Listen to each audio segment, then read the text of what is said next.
કેમ છો બધા? સામાન્ય રીતે હું આટલી બધી જલ્દી કોઈ દિવસ વિડીયો ઉતારતો નથી. કંઈ બધું સવારના પહોરમાં બધી ધીમી ગતિના સમાચાર હોય. આજે હું જરા વહેલો ઉઠી ગયો. એનું એક કારણ બહુ જ વિચિત્ર છે. અમે દેવેનને ત્યાં છીએ અને દેવેનનો દીકરો ઈશાન, એનો એક મિત્ર છે અનીશ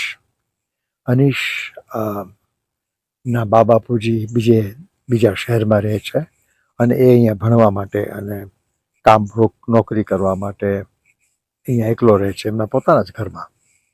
હવે એટલે ઘણી વાર આવે અહીંયા અને આપણી સાથે જમે, અને ઈશાન અને બંને ખાસ મિત્રો છે વર્ષોથી. એ રાત્રે ત્યાં અહીંયા રોકાઈ ગયો. લોકો મોડા બહારથી આવ્યા. એ લોકો એવું કર્યું, ધીસ ઇઝ કોલ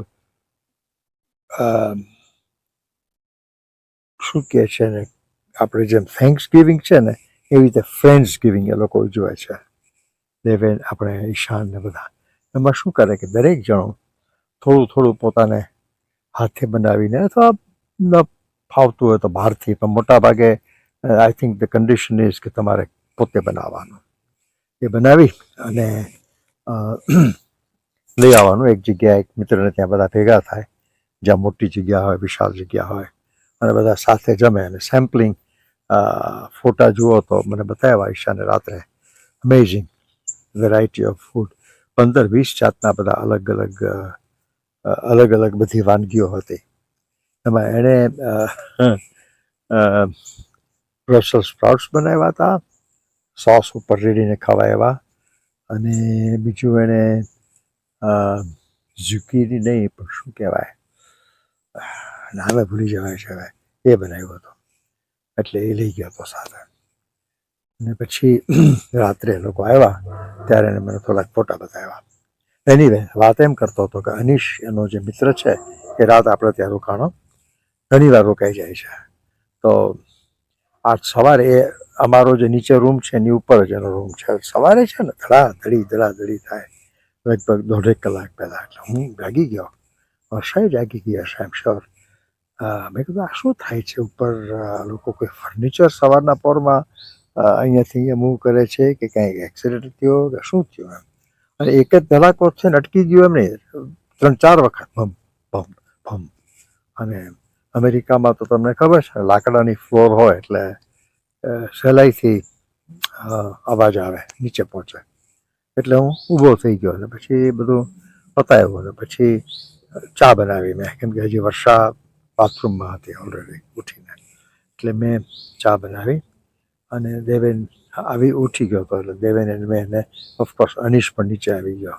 એટલે મેં પૂછ્યું કે ભાઈ શું અવાજ આવતો હતો? અરે એ કે હું એક નાટકમાં ઓડિશન આપવાનો છું, એટલે એ નાટકમાં મારે આવી રીતે દોડીને આવવાનું છે ને પડવાનું છે. પડીને પછી મારે અમુક ડાયલોગ્સ છે. એટલે it's like a lot of physical comedy as well as it's a mystery ને એવું બધું છે. એટલે ઇટ્સ કાઇન્ડ ઓફ મિક્સચર. આપણે જેને સ્લેપસ્ટિક કોમેડી કહેતા ને એવું હશે. એટલે એ કે મારે આવી રીતે પડવાનું છે, એટલે હું એની પ્રેક્ટિસ કરતો હતો. ઉપર હવે નીચે આવી પ્રેક્ટિસ ન કરાય, ગ્રાઉન્ડ ફ્લોર ઉપર આવીને કરાય. આઈ હોપ મેં કીધું કે તારે ત્યાં કાર્પેટ હોય. એટલે હસવા માંડ્યો કે નો કાર્પેટ. ભમ ભમ. મેં કીધું ની પેડ્સ પહેરજે ભાઈ. એટલે હું અને વર્ષા આવી રીતે, કે વર્ષા તો સામાન્ય રીતે ઉઠી જ જતી હોય છે, પણ હું આવી રીતે જરા વહેલો ઉઠી ગયો. અને અત્યારે તમારે બધાની સામે હું આ શું કામ વહેલો ઉઠી ગયો એ કારણ બતાવી રહ્યો છું. બોલો, કંઈ કેવું છે તમારે? હવે તડકો આવે છે. હા. એટલે હવે હું બંધ કરું. હવે ચાલો, બહુ મજા આવી તમારા બધા સાથે સવારના પોરમાં કપાવવાની. અને આઈ હોપ કે તમને એટલી તો નહીં પણ એટલીસ્ટ એનાથી અડધી મજા આવે તોય ઘણું. બાય.